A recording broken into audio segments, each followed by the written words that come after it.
One to one பக்தி நேயர்களுக்கு வணக்கம். நான் கலைப்பிரியா பழனி. இன்னைக்கு நம்ம கூட யார் இருக்காங்க அப்படின்னா டாக்டர் தீபா அருளாளன் மேம் தான் இருக்காங்க. வணக்கம் மேம். வணக்கம்மா.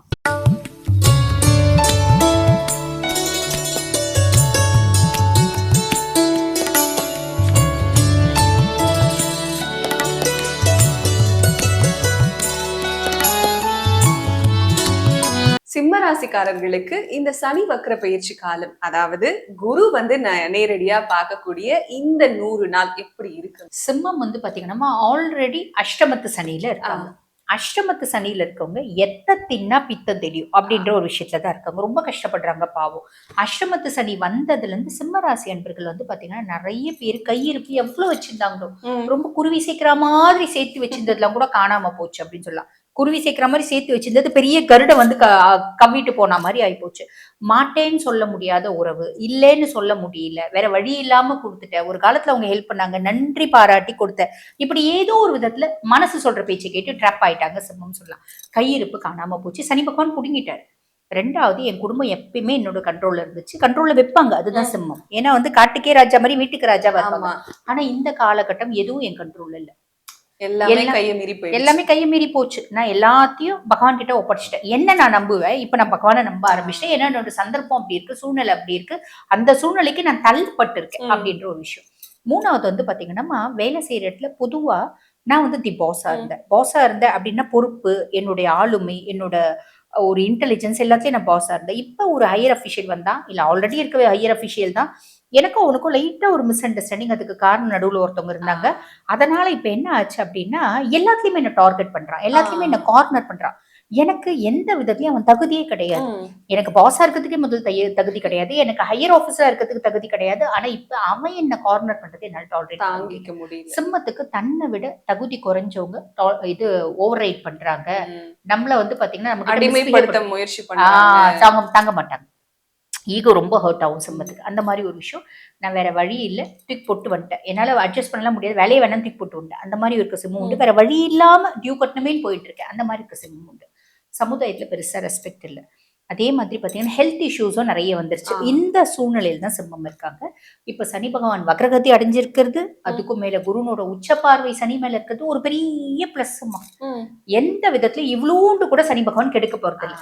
சிம்மத்தினோட மைண்ட் செட்டே என்னன்னா, யாராவது ஒருத்தவங்க பேச்சுக்காவது எனக்கு 4 வார்த்தை நல்லது சொல்லுங்க, நான் கேட்டாவது சந்தோஷப்பட்டுக்கிறேன். நடக்க கூட வேண்டாங்க, சொல்லுங்க கேட்டுக்கிறேன், அதுவே கேட்டு நான் சந்தோஷப்படுறேன். பொய்யா வேணா சொல்லு, ஆனா நம்ம இப்ப பொய்யா சொல்லல, உண்மையதான் சொல்றோம். பிளானட்ஸ் என்ன சொல்லுதோ அதுதான் சொல்றோம். அதுக்கும் மேல இப்ப சனி பகவான் வக்ரகதி அடைஞ்சிருக்கும் போதுமா, சனி வந்து 6 மற்றும் 7 கதிவன், ருணரோக சத்ரு ஸ்தானாதிபதியா வந்தா, கலத்திர ஸ்தானாதிபதியா வந்தா. சிம்மம் கடன்னால சிக்கி தவிக்கிறாங்க. ரொம்ப நாள் ஆச்சுங்க நான் கடன் வாங்க ஆரம்பிச்சு. சனி வந்ததுக்கு அப்புறம் அது இன்டென்சிஃபை ஆயிடுச்சு. சிலர் சனி வந்ததுக்கு அப்புறம் தான் நான் கடன்றதுலேயே ட்ராப் ஆயிட்டேன். தெரிஞ்சவங்களுக்கு கேட்டாங்க, வாங்கி கொடுத்து ஹெல்ப் பண்றேன்னு உபத்திரத்தை மாட்டிக்கிறேன். அப்படி மாட்டிட்டு எனக்கு ஒரு 4 பேர்கிட்ட கடன் இருக்குங்க. அந்த ஒருத்தன் என்ன ரொம்ப டார்கெட் பண்றான். அவங்க கிட்ட இருந்து வெளியே வந்தா கூட போதும்னு ஆசைப்படுறேன். எனக்கு ஏகப்பட்ட டிசார்டர்ஸ் இருக்குங்க. இந்த மைக்ரைன் ஒண்ணு இருக்கு, அந்த மைக்ரைன் என்னால தாங்க முடியல, அது இல்லாம இருந்தா கூட போதும்.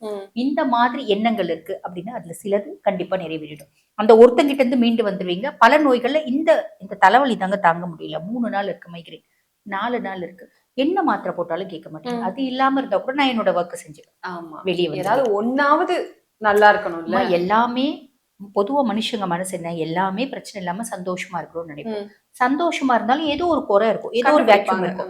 இப்ப இவங்களுக்கு எல்லா பிரச்சனையும் இருக்கிறதுனால ஏதாவது ஒண்ணு இல்லாம இருந்தா கூட போதும்பா, இதாவது எனக்கு ஒரு ரிலீஃப் இருக்கட்டுமே அப்படின்ற எண்ணம் ஒரு பார்த்தீங்கன்னா அந்த ஸ்டேஜ்ல தான் சிம்மம் இருக்காங்க. அதுக்கும் மேல தன்னோட லைஃப் பார்ட்னர் குறித்து சில ஆசைகள் இருக்கு.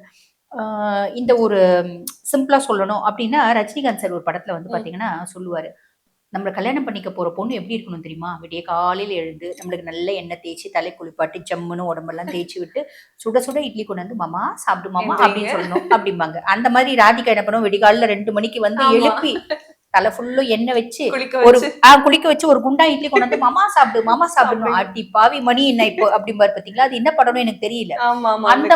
அந்த மாதிரி சிம்மத்துக்கு எக்ஸ்பெக்டேஷன் இருக்கும் உங்களோட லைஃப் பார்ட்னர் கிட்ட. என்னோட சந்தோஷம் போதுல என் மனைவி இருந்தா, நான் நல்லா சம்பாதிச்சு கொடுக்கும்போது என் மனைவி உறுதுணையா இருந்தா, நான் இருக்கேங்க உங்களுக்கு அப்படின்னு சொன்னா. இப்ப எப்ப என்னோட கை வந்து இறங்குதோ, எப்ப என்னோட ஸ்டேட்டஸ் இறங்குதோ, நான் பெருசா சம்பாதிக்கலையும், இப்ப கஷ்டத்துல துணையா இருக்க அவ விருப்பம் இல்ல, இருக்க மாட்டேங்கிறா. இப்ப என் மனைவி எப்பயுமே துணையா இருக்கணும்ன்ற ஆசை இருந்துச்சு. ஓகேங்களா? இந்த மாதிரி மனைவி குறித்து அந்த மாதிரி ரஜினிகாந்த் சொல்லுவார் பாருங்க, அந்த மாதிரி எனக்கு என் மனைவி சேவை செய்யணும்னு ஆசை இருந்துச்சு, என் மனைவி என் மேல பாசமா இருக்கணும்னு ஆசை இருந்துச்சு. நல்லா சம்பாதிக்கும். வீட்டுக்கு வந்தா நம்மளுக்குன்னு சில விஷயங்கள் செய்யணுமா இல்லையா? நம்மளுக்கு நல்லா கண்டிப்பா செய்யணும். சாப்பிடுறீங்களாங்க, காஃபி குடிக்கிறீங்களா, அதெல்லாம் செய்யணும். இன்னைக்கும் என் ஒய்ஃப் ஹவுஸ் ஒய்ஃப். சில மனைவிகளுக்கு இருக்கும். ம். அவர் வந்து வேலை செய்யறாரு தான். ஆனா அவரை விட நிறைய நான் தான் வேலை செய்யறேன். அவர் வந்து ஒர்க் ஃப்ரம் ஹோம் செய்யறாரு. நான் ஆஃபீஸ் போயிட்டு அலைஞ்சு திரிஞ்சு எல்லாம் செஞ்சுட்டு வரேன். வீட்டுக்கு வந்தா அடுத்து சாப்பாடு செய், என்ன பண்ணி வச்சிருக்க அப்படின்னு கேட்கிறாரு. அப்ப நான் மனுஷி இல்லையா அப்படின்ற எண்ணம் சிம்மத்துக்கு லைஃப் பார்ட்னரை குறிச்சு இருக்கு அப்படின்னா பல ஆசைகள் இருக்குன்னா சில ஆசைகள் நிறைவேறும். கண்டிப்பா. ரிலேஷன்ஷிப்ல இருக்கங்க, ரிலேஷன்ஷிப் இருக்க பர்சன் வந்து எப்படி இருக்காங்கன்னா பயங்கர டாக்ஸிக்கா இருக்காங்க. அவங்க நல்லா இருக்கணும்னு நான் ஆசைப்பட்டேன், ம். அவங்க எப்படி இருக்கணும்னு ஆசைப்பட்டேன், அப்படி இருக்கணும்னு ஆசைப்பட்டேன், இல்ல ஒரு சூப்பரான ரிலேஷன்ஷிப் வரணும்னு ஆசைப்பட்டேன். இந்த மாதிரி ஆசைகள் பல இருக்குன்னா சிலது நிறைவேறுமா. அதே மாதிரி பாருங்க, நான் ஒரு பிசினஸ் ஆரம்பிச்சேன். எல்லாரும் வந்து இன்வெஸ்ட் பண்ணாங்க. பிசினஸ் பண்ணு, பிசினஸ் பண்ணு, ஒரு குவாரி ஆரம்பி, நான் கொடுக்குறேன், அவன் கொடுக்குறான், இவன் கொடுக்குறான். நாங்க இப்ப இருக்கோம். ஆமா நாங்க இருக்கோம், நீ செய்ய அப்படின்னு என்ன முன்னாடி நிறுத்துனாங்க. இப்ப என்னன்றாங்க, எல்லாரும் அது பெருசா ஓடாத போயிடுவேன், என் காசை திருப்பி கொடுத்து நீ பண்ணா பண்ணு, பண்ணாட்டி போ அப்படின்ற மாதிரி பின் எல்லாரும் வாங்குறாங்க. பின் வாங்குறாங்க. சும்மா இருந்த சங்க ஊதி கட்டாம நான் பார்ட்னர் சிவனேன்னு இருந்தேன். என்ன தொழில் ஆரம்பி, அது பண்ணு, இது பண்ணு, நான் பார்ட்னரா இருக்கேன்னு சொல்லி இப்ப என்ன எல்லாருமே விளக்குறாங்க. ம். நல்ல பார்ட்னர் கிடைச்சா நல்லா இருக்கும். இந்த காலகட்டத்துல யாராவது புதுசா வந்து இன்னைக்கு இன்வெஸ்ட் தொழில்னு பண்ணா நல்லா இருக்கும். இப்படி பல யோசனைகள் இருக்கு அப்படின்னா சில யோசனைகள் நிறைவேறும், சில ஆசைகள் நிறைவேறும். இது வக்ரகதி அடைஞ்ச சனி குருனோட உச்ச பார்வையில செய்யக்கூடிய நல்ல விஷயம். கண்டிப்பா மேம். இப்ப இன்னும் மீதமா அந்த 40 நாட்கள் குருவோட வக்ர பார்வை இல்லாம வெறும் சனி வக்ர பேச்சு மட்டும் நடக்கக்கூடிய காலம் இருக்குல்ல, அதுல என்ன நடக்கும் மேம் சிம்மத்துக்கு? ஆமா ஆமா, கடைசி 40 நாட்கள் சனி பகவான் வக்ரகதி அடைஞ்சிருப்பாரு. ஆனா குருனோட உச்ச பார்வை சனி மேல இருக்காது. ம். அப்ப என்ன ஆகும் அப்படின்னா திருப்பி லைட்டா வந்து பாத்தீங்கன்னா வேலை செய்யற இடத்துல அப்படியே ஒரு குழப்பம் அப்படின்றது வரும். ம். இந்த பார்ட்னர்ஸ் கிட்ட பார்ட்னர்ஷிப் கன்சர்ன் திருப்பி அவன் லைட்டா நான் கொடுத்த காசை கொடு அப்படின்ற மாதிரி ப்ரெஷர் கொடுக்க ஆரம்பிப்பான். ஃபேமிலியில லைட்டா பிரச்சனைகள் அப்படின்னு வரும். அப்ப சிம்மத்துக்கு தோணும், என்னையா நடக்குது என்ன சுத்தி, திரும்பவுமா திரும்பவுமா திருப்பியும் முதல்ல இருந்து ஆமா ஆரம்பிக்கணும். திருப்பி புள்ளையார் சூழல இருந்தா திருப்பி அதே விஷயத்த சனியை ஆரம்பிக்கிறான் அப்படின்ற மாதிரி தோணும். பெருசா கவலைப்பட வேண்டாம், 40 நாட்கள் தான். நீங்க பாட்டு ஹார்ட் ஒர்க் பண்றீங்கன்னா நல்லது மட்டுமே. கண்டிப்பா. இந்த 100 நாள் நல்லது நடக்குது இல்ல, 40 நாள் இதுவும் அப்பப்ப ஏதோ வந்து வந்துட்டு போகும். சிம்மம் அதுக்காக எவ்வளவு இருந்தாலும் இல்லம்மா, சிம்மம் எவ்வளவு இருந்தாலும் உங்களால டேக்கிள் பண்ண முடியும். அந்த அளவுக்கு மனோபலம் ஜாஸ்தி, மனோபலம் ஜாஸ்தி இருக்கு கண்டிப்பா ராசி. மேம். இப்படி இருக்கக்கூடிய இந்த காலகட்டத்துல சிம்ம ராசிக்காரர்கள் எந்த பரிகாரம் செய்யலாம், எந்த கடவுளை வணங்கலாம்? சிம்ம ராசி அன்பர்கள் நீங்க ரொம்ப எளிமையா சொல்லணும் அப்படின்னாமா சனிக்கு அப்படின்னு உரிய மரியாதை எப்பயுமே கொடுங்கம்மா. அஷ்டமத்து சனியில தான் இருக்கீங்க. ஏறக்குறைய 2027 ஒரு பகுதி வரைக்கும் நம்மளுக்கு குரு காப்பாத்திடுவாரு. இருந்தாலும் சனியை வந்து பாத்தீங்கன்னா நம்ம பசிஃபை பண்ணிக்கிறது அப்படின்றது நல்லது. சனியை எப்படிமா பசிஃபை பண்ண முடியும்? உண்மைதான். யார் ஒருத்தர் சிவனை வழிபாடு பண்றாங்களோ சனி அமைதியாயிடுவாரு. காரணம் என்ன அப்படின்னா சனிக்கே கடவுள் ஈசன் தாமா. அப்ப இந்த சென்னை பக்கத்துல இருக்கவங்களா என்ன பண்ணலாம் அப்படின்னா பொழுச்சலூர்ல ஒரு அகஸ்தீஸ்வரர் கோயில் இருக்குமா. சனியே சாப விமோச்சனம் பெற்ற தோஷ நிவர்த்தி பெற்ற ஸ்தலம். அங்க போயிட்டு நீங்க வந்து பாத்தீங்கன்னா ஈசனை வழிபாடு பண்ணோமா, கொஞ்சமாவது வில்வம் வாங்கிட்டு போங்க, இல்ல பூ வாங்கிட்டு போங்க. ஆசையா ஈசனுக்கு உங்களால என்ன முடியுமோ வாங்கிட்டு போங்க. கொண்டு போய் கொடுத்துட்டு ஈசனை வழிபாடு பண்ணிட்டு அம்பிகையை வழிபாடு பண்ணிட்டு அதுக்கப்புறம் கரும்புவளை மலர், நீலோத்பவ மலர் மாலை இதெல்லாம் அங்கேயே வெளியிலே விற்கிறாங்கம்மா. பெருசா மெனக்கெடணும்ன்ற அவசியம் இல்லை.